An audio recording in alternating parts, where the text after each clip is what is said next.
What's up, beautiful people, and Michelle here, and in this video I will be sharing with you guys my DIY rosemary and hibiscus gel recipe. So be sure to subscribe and hit the bell notification so you will be notified of future uploads. Okay, let's begin.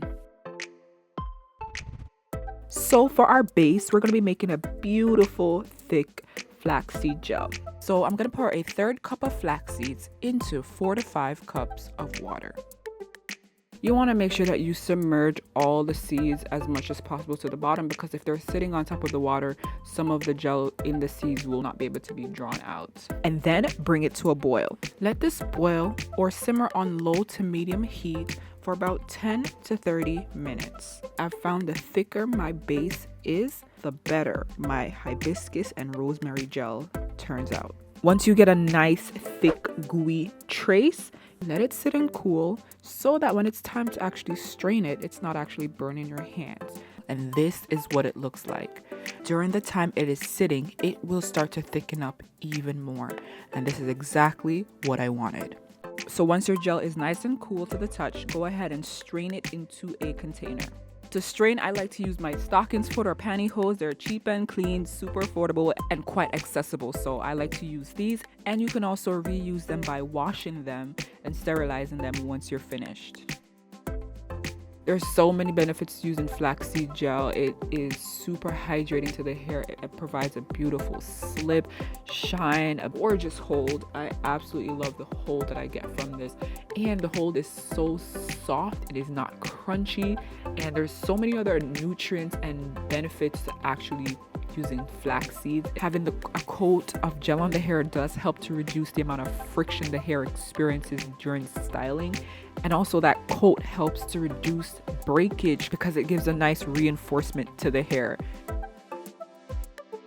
And this is our base gel. This gel on its own is perfect for the hair. But from here, I decided that I wanted to add my hibiscus tea. So while your gel is sitting and cooling, go ahead and make some rosemary and hibiscus tea. You can use tea bags or loose powders or even the fresh or dried herbs to do this. Whichever one works just fine. I do have a full video explaining why I use these teas and all the benefits for hair growth, and the links will be in the description. So when it comes to your herbs, all you really need is about 2 to 3 tablespoons of either the powdered form, the dry herb form, and maybe 2 or 3 tea bags if you prefer to use tea bags to make your teas.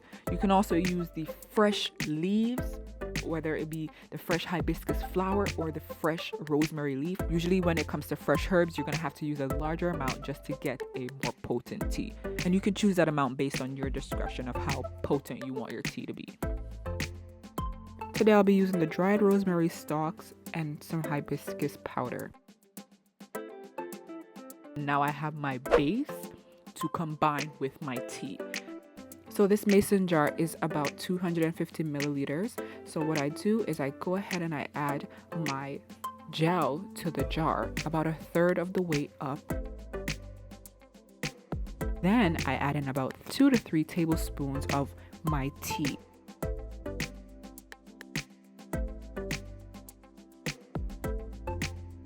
Once I've added my tea, I top up my mason jar with my gel.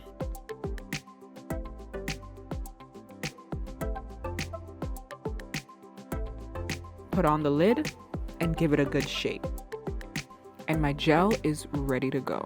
Sometimes you'll find that the gel and the tea don't mix immediately, so you'll have to go in with a utensil to mix it in just a little bit more, or just shake it a little bit longer. Do note that the thickness of your gel will change. That's why in the beginning I made sure to mention that to make a really thick gel, if you let your gel sit and get really thick, once you add your hibiscus tea or your rosemary tea to your gel, it will be diluted some. So if you're not satisfied with the texture or the thickness of your gel and you want it to be just a little bit thicker, the good thing is that based on this recipe, you'll have gel left over to thicken it up the way you would like. Do make sure to store your gels in the fridge. This batch for me is gonna last me about 5 days because I'm quite heavy-handed when it comes to my gels, and it just never goes beyond 5 days. But it's good in the fridge up to maybe 7 days. For longer preservation though, you can go ahead and plop them in some ice cube trays. I like to use these silicone trays because they tend to hold so much more gel when I do freeze them, and I just plop them in the freezer and let them freeze. Here's an example of some products that I've frozen using these silicone trays. When I go to thaw out my products, I no longer put them in the microwave. I make sure to plop them in a hot water bath. So if you're really pressed for time and you need to have this gel like now, you can go ahead and pour the hot water on the cube to start thawing out the cube. But do remember that this will change the texture of your gel. It will be a little bit diluted, but if you're really pressed for time, I mean, girl, like, at least you got the gel to be used. So, and that's all for this video. Thank you guys for watching. Comment, like, share, and subscribe. I've linked a video showing how I use this hibiscus on my hair, and the results for me were divine. Thank you guys for watching, and I look forward to seeing you in the next one.